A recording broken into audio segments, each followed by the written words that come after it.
Violence. Viewer discretion is advised.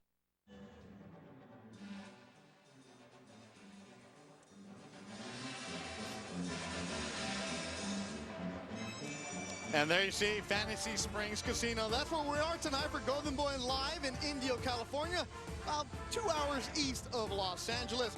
Quickly becoming the spot in the desert to come check out quality fighting. And it's October. There you see the pink lights, also the Golden Boy logo in pink for Breast Cancer Awareness Month. And later on, Jessica Rosales will talk with the founder of Golden Boy Promotions, Oscar De La Hoya, about how this month is special to him. And let's go to Jessica Rosales, who's with a special guest right now. Thanks, Beto. I actually got Randy Caballero here with me. And Randy, you've got a fight coming up October 25th, just over a week before you leave for Monaco. What preparations are left for you to do? Well, we still got one more week of sparring. And after that, you know, it's still intense training. We're still staying 100% ready. And then once we leave, the rest is just relax, make sure we're ready for the fight. And I feel ready. If I fought tomorrow, you know, I was ready to step in the ring already. I'm just hungry, and I want that title already. Definitely a lot of emotions right now, excitement. Like you said, you're hungry for this. You could fight tomorrow, but do you let yourself feel those emotions right now, or do you wait until everything is said and done? Not at all. I don't let nothing get to me. You know, I should have. You know, I've had so many different mixed emotions. Them switching the date, switching the venue, things that happened in training camp. We stayed strong. Me and my dad stayed strong through the whole training camp. And we got through everything we had to, and we're ready to go. You did tell me that you're excited to go to Monaco, but any worries or any concerns going into his backyard over there? Not at all. You know, heading to Japan, I think gave me that extra little motivation. You know, I went to Japan, fought him in his hometown, and now I'm about to head to Monte Carlo. It's not in his hometown, but I know he's going to have a big fan base there. But my job is to take care of business out there. Like I said, bring that world title back, because I know once I get back, we'll have this, you know, get to defend my title here in my hometown, which would be amazing. And we'd love to see that. So, Randy, best of luck to you, and thanks again for the time. Appreciate it. Send it back to you guys. And our next fight coming up your way right now, Antonio Relentless Orozco. Born in Garden City, moved to San Diego. He takes on former world champ Stevie, 2-pound Forbes, 8 rounds in the welterweight division. And the astounding differences, of course, in age. And there you see that 37 years on Steve Forbes. He's been fighting pro a long time, the former world champion. Everything else pretty much just equal, but that's a tough number, 37, to overcome for any fighter.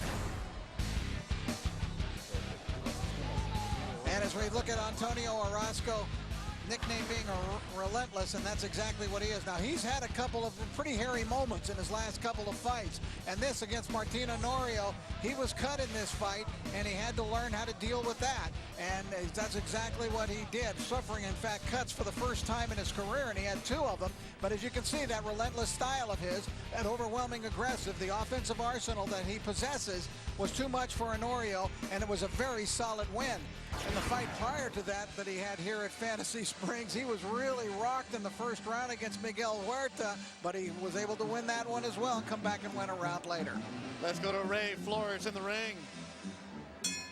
And now, fight fans, we have 8 rounds scheduled in the welterweight division. Introducing to you first, fighting to my left out of the red corner. He wears black trunks. His official weight, 139 1/2 pounds.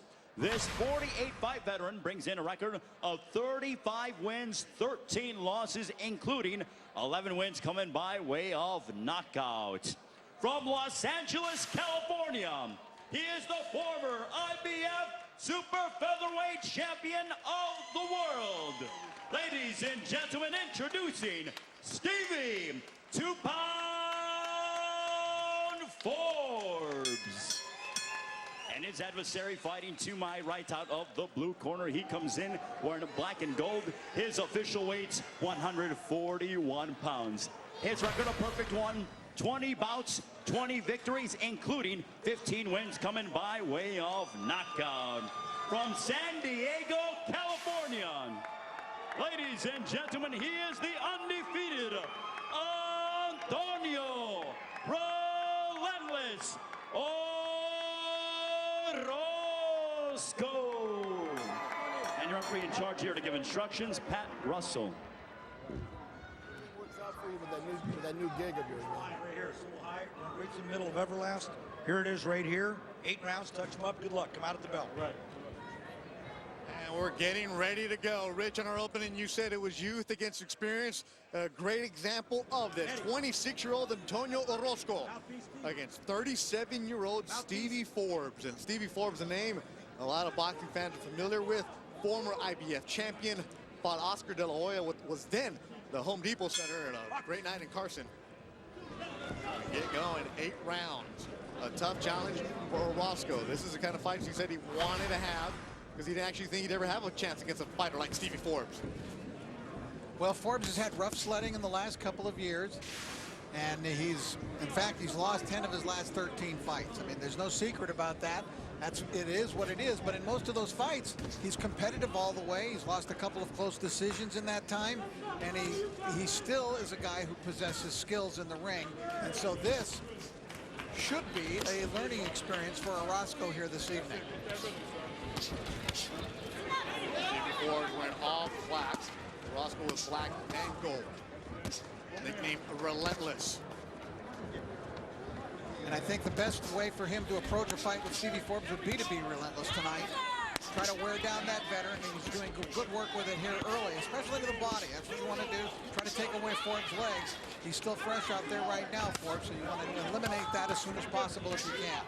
Stevie Forbes was telling us, though, that he might be fighting, but he's also going up against a world-class competition and sparring. Well, Forbes was sparring this year with Marcos Maidana. And he said, you know, that helped him. It was a great experience for him. And he felt that after he helped Maidana get ready first for Adrian Broner and then for Floyd Mayweather, that he would defeat Broner. And then he felt that he would give a good account of himself against Mayweather, and he was right on both counts. Stevie Forbes, at the age of 37, he still loves the sport. And that's it. A lot of these guys have trouble walking away from it. They love to compete. They love to go into the gym. They love the smell of the gym. They love to come down the aisle and hear their name announced. You love the sport, but the body shots, those add up quick. You don't love those, and that's what Orozco's coming with right now, also with an uppercut. Orozco's doing the right thing here. It's going to be up to Forbes to use his experience to try to get this fight at long range, but it's tough with a kid like Orozco. Very good sharp left there by Forbes. Some body work by Stevie as well.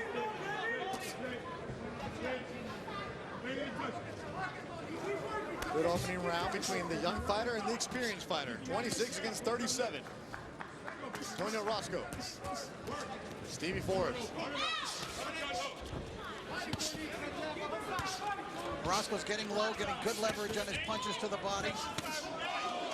Forbes making him pay, though. That's what we're talking about. Forbes connecting with the right. 10 seconds to go in the opening round. Scheduled for 8 in the welterweight division.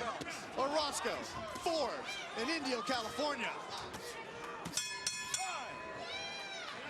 Mixed martial arts legend Orozco in round 1 really did do some very good body work. You see him pounding a couple of the body, but if you'll notice, Forbes is very smart, clever. He was partially blocking those punches with his elbow.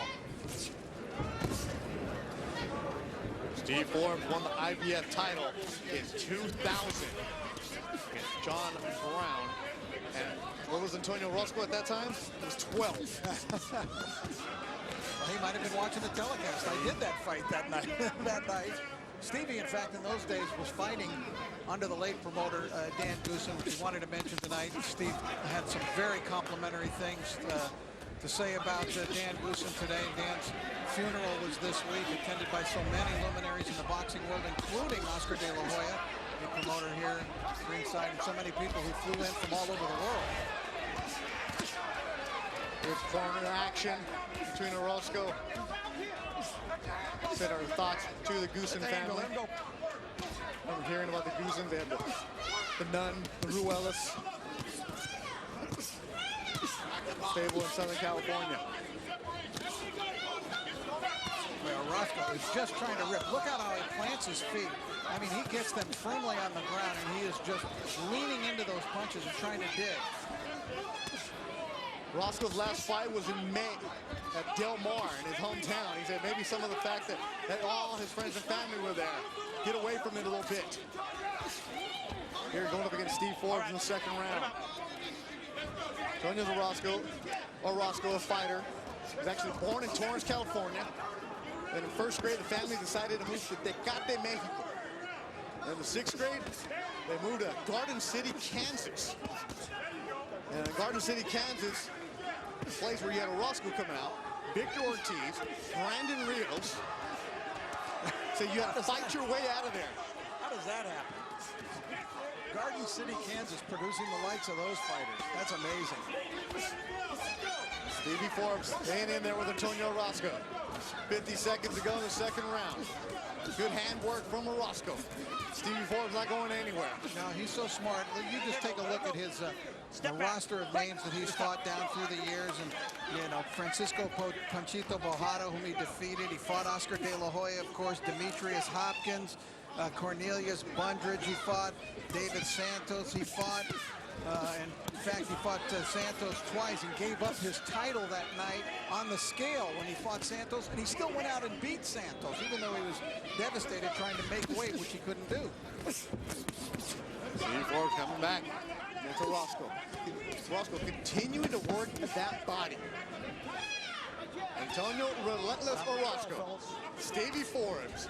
8 rounds scheduled in the welterweight division. Time! Rated M. Very good work by Orozco in round 2. You see that combination. Then he came up with an uppercut. Nice to see that variety of punches there, with concluding with that uppercut. As far as Forbes is concerned, he was being told between rounds, you touch those ropes, slide off of them. Don't get comfortable against the ropes, because Orozco certainly will make him feel uncomfortable. Antonio Orozco then first saw Stevie Forbes on the TV show The Contender. I think he lost in the final. He did lose in the final. Grady Brewer, I think, was the guy that beat kind of a surprise. Beto Duran, along with the boxing encyclopedia, Rich Harada. And you're correct, lost to Grady Brewer in the 2006 The Contender show. Antonio Orozco, very confident young man. So when his team is confident, he's confident. Very soft-spoken from the ring and lets his hands go. Continue to work the body as Antonio Orozco. Forbes trying to keep it at long range, and I think Orozco wants to just stay right on top of him. Just done that from the opening bell. Just not let Forbes breathe.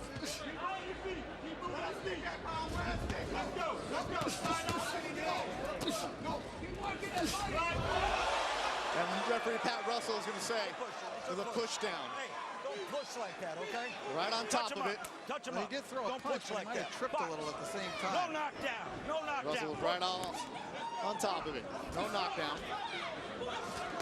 Body shot again from Orozco. He's landing that left body shot. Seems every single time he wants to.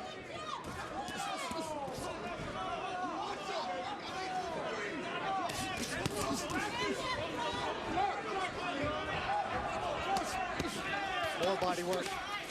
Mixing with an uppercut. It's going to be up to Stevie Forbes here to show that he can last the distance under this kind of assault, and it's not going to be easy. A lot of these older fighters who have been boxing champions, who have been a boxer style, can stay competitive for a few rounds, but then find themselves fading in the late going against these younger guns, especially a guy who's heavy-handed like Orozco. Stevie Forbes turned pro in 1996. One of the best nicknames, Stevie 2-Pound Forbes, because he was 2 pounds when he was born. Survived, he's been a fighter since day one. And he's in the ring with Antonio Orozco, who's working the body, Forbes covering up. Relentless body work from the relentless one, Antonio Orozco. Not letting Forbes breathe. He's on the rope, just exactly what his corner told him not to do. See Forbes holding on here. Wait, now go. You all right? Holds on and takes a deep breath with 10 seconds to go in the third round. Stop at the bell. Closing seconds of the third round. Schedule for 8.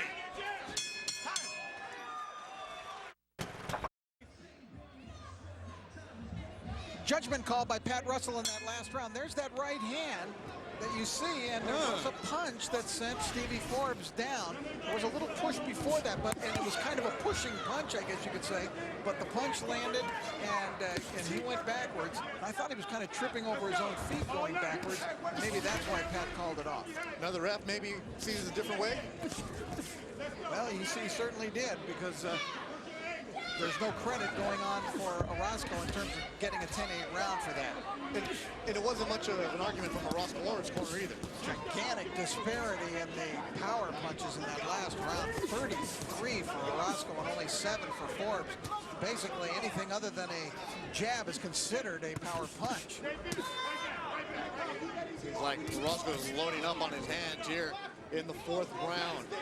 You were mentioning something earlier, Rich, where the older fighters, you can get in there, you can be in condition, but when you're going up against a young horse, and those body shots that have been landing since the opening bell start taking a toll. Right, I mean, you can compete with them, and you make them compete. They're not walking through you or walking over you. You make them work hard, you show them a few tricks, and that's how they learn. Forbes said Orozco is a young, tough, undefeated, and I feel like I can compete with guys like him.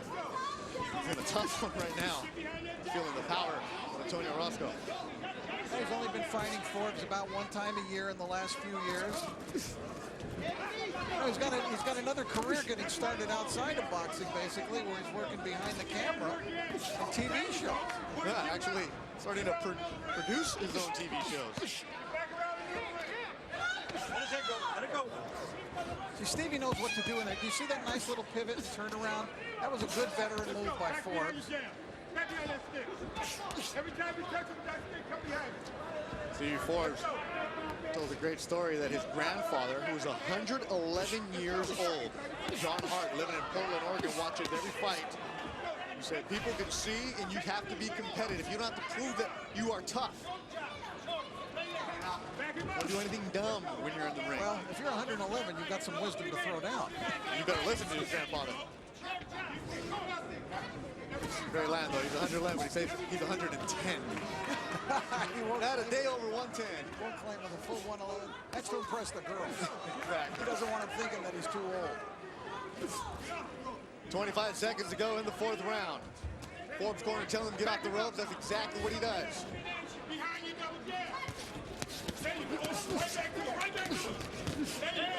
handwork from Orozco.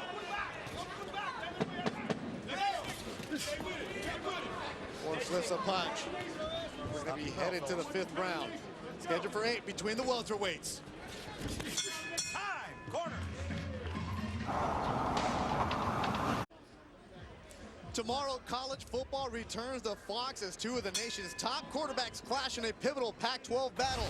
12th-ranked Oregon Ducks take on the 18th-ranked UCLA Bruins. Coverage begins tomorrow at 3 Eastern on Fox and also streaming live on Fox Sports Go. Battle of 2 quarterbacks in that game, and now battle of 2 good welterweights. The young Antonio Orozco, 26, against the veteran, experienced former IBF champ Stevie 2 pounds Forbes, who's in all black. And this fight has been a lot of Orozco, a lot of body shots. One thing that will help Forbes here in this fight tonight is that it's scheduled for 8 rounds. I mean, he's been a 10 and 12 round fighter his whole career, and his last several fights have gone 10 rounds. So he gets in a couple of rounds cheaper in this, which will help a 37-year-old to be sure. Orozco went 10 in his last fight. That was a decision against Martin Norio at Del Mar Fairgrounds. In my opinion, Orozco should continue to bang to the body. Pound to the body, get him in close, try to smother that Forbes attack. Doing a good job right here, even though they're out at ring center. But it's better when he gets Forbes up against the ropes. Why? Well, it's better not only to pound and Forbes not have anywhere to go, but it also perhaps makes it look like he's doing a little more, even if Forbes is blocking those shots.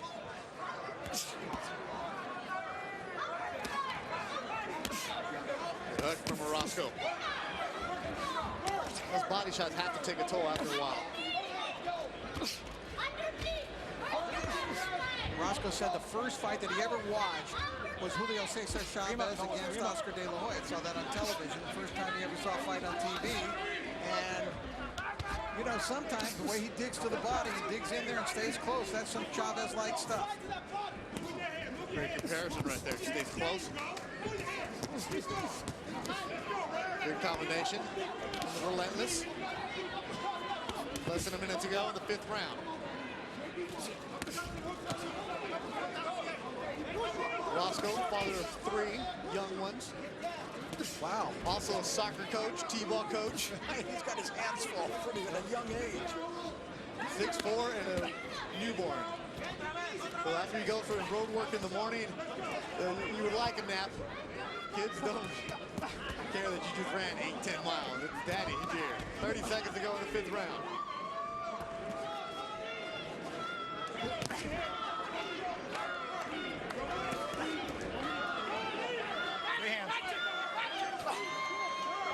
Continuing to work. Body shot. This time blocked by the gloves of Stevie Forbes. Listen for that bell. Forbes slips one in.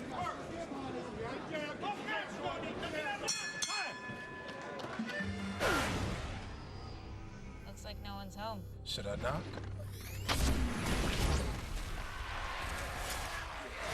Well, now it's a party. Music? Something classical.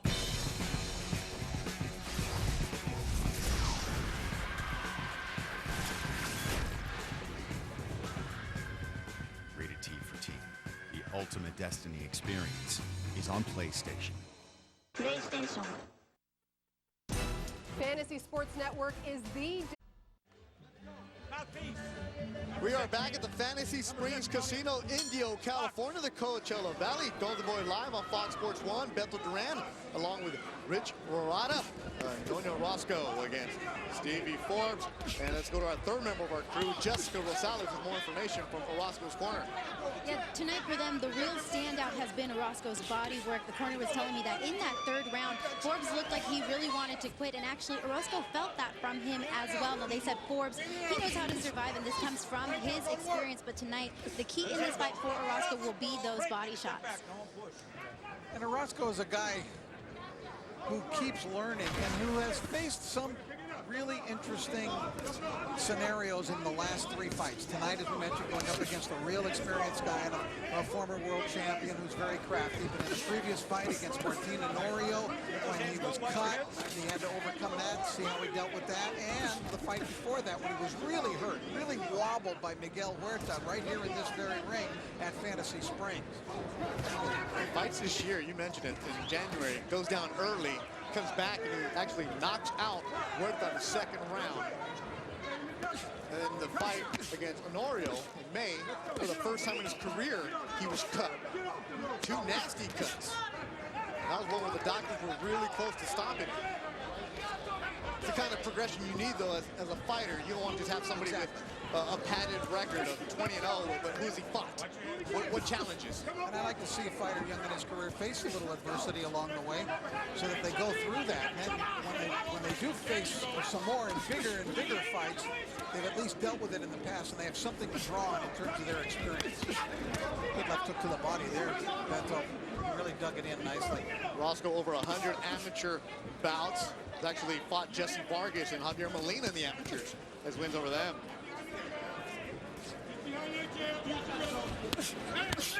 Minute to go in the 6th round. Scheduled for 8. Antonio Orozco has gone from the opening bell to the body and just stayed on top of Stevie Forbes. Playing out exactly how both fighters told us they thought this fight would be. Right hand from Orozco to the chin of Forbes. And Forbes is, we thought would be, as competitive in every round, but probably losing all of the rounds. Which has been his career the last 4 years.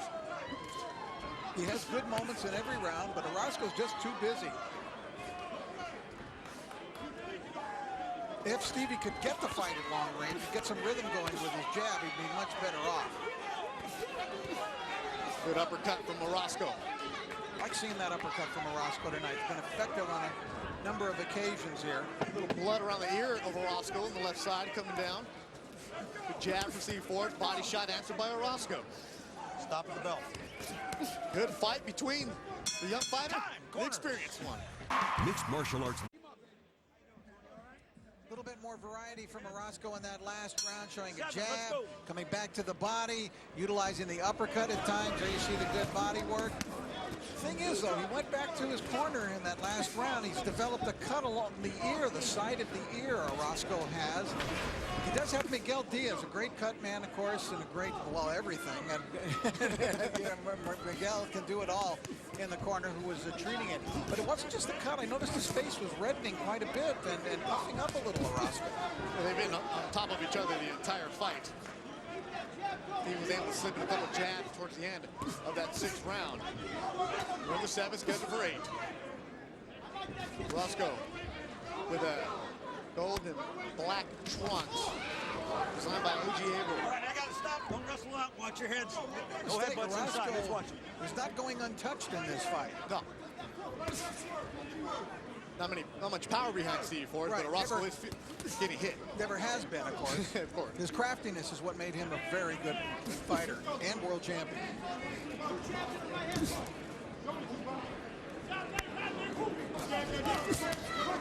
Right hand, Forbes. Forbes corner telling him he's slowing down.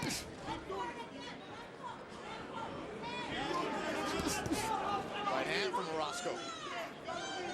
You know, judging from the first half of this round, that may not be an inaccurate observation, because Orozco has not done as much in the first half of this round as he has in the previous 6.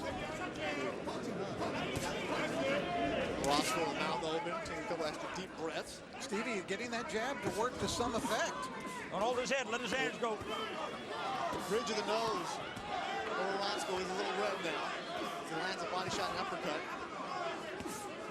Digging into that body, as you said, Rich, sits on it and digs with that body shot. Minute to go in the 7th round. Good work from Steve Forbes here. Orozco answers back.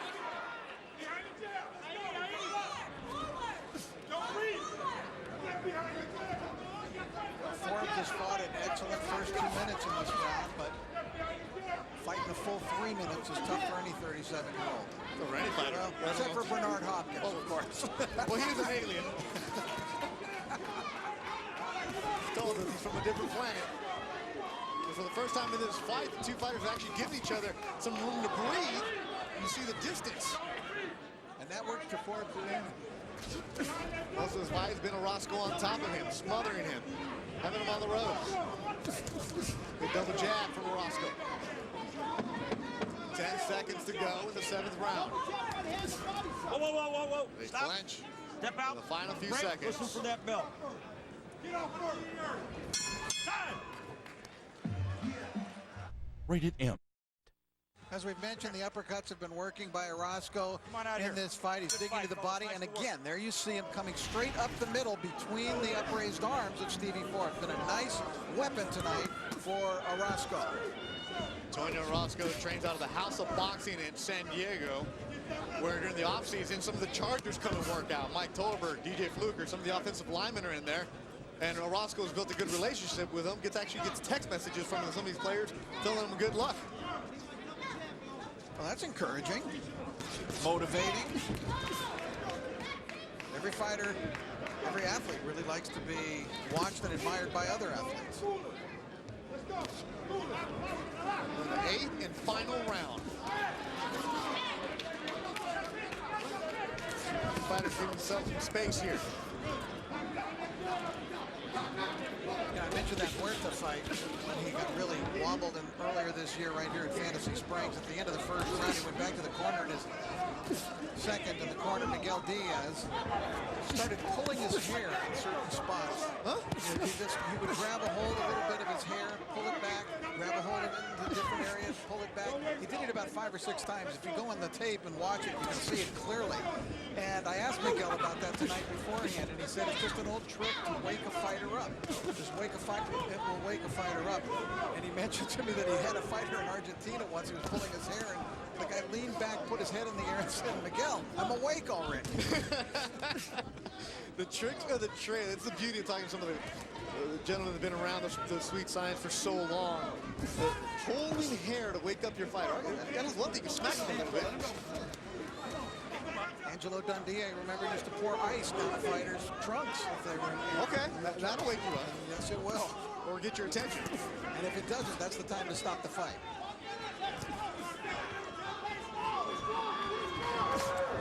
Minute to go in the 8th and final round. Antonio Orozco, the relentless one, against Stevie, 2-pound Forbes. And Orozco dominating this fight, and Forbes is needed time. Not finna walk over at all. Forbes, the age of 37, show a lot of heart. And Orozco will be a better fighter after this one for going through this there tonight.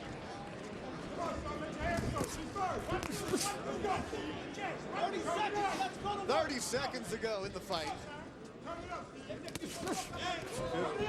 Good rounds from Orozco. You mentioned we'll learn a lot. Learn how tough a former world champion is. And he's in a little bit of trouble here, Forbes, at the end of the fight. Final seconds of the fight between the welterweights. Been a good show between Antonio Orozco and Stevie Forbes. And that'll do it. Good job. Youth against experience. But tonight, it looked like it was too much youth as Antonio Orozco continue to stay undefeated.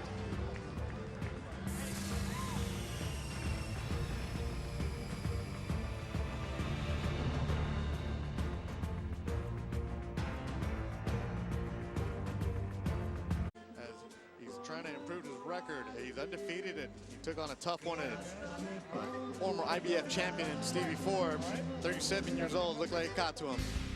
All right, we'll take a look at how the fight unfolded here. Orozco came out really winging and really digging to the body. Good, strong, meaty blows thrown by Antonio Orozco, and immediately he was able to dictate the tempo and dictate the style, and the style of the fight worked to the detriment of Steve Forbes here tonight. By the time the third round had come around, it was definitely Orozco in control, just continuing to dig to the body. Forbes was still having some moments, but as you can see, he was having to defend himself and be so busy defending himself that it was hard for him to really launch an offensive attack of his own. 7th round, Orozco perhaps was slowing down a little bit. 8th round, though, he came back again, won that last round, it looked like, and at the end of the fight went over and hugged Stevie Forbes and said, "Thank you, Stevie." As we take a look at the final punch stats by CompuBox, you can see a wide edge, over 100 more punches landed by Antonio Orozco, and a very good accuracy rate by Orozco at 38% compared to 24% for 2-pound Forbes. Let's go to ring announcer Ray Flores. Boxing fans, after 8 rounds of action, we go to the scorecards. All 3 judges, Eddie Hernandez, Max DeLuca, and Thomas Taylor, have about the same 80-72 for your winner by unanimous decision, and still undefeated, Antonio Relentless Orozco. He is now 21-0. Antonio Orozco continues on his perfect streak. He's looking for a big-time title shot next year. Coming up, our main event, Ronnie Rios, Robinson Castellanos. We all know we shouldn't use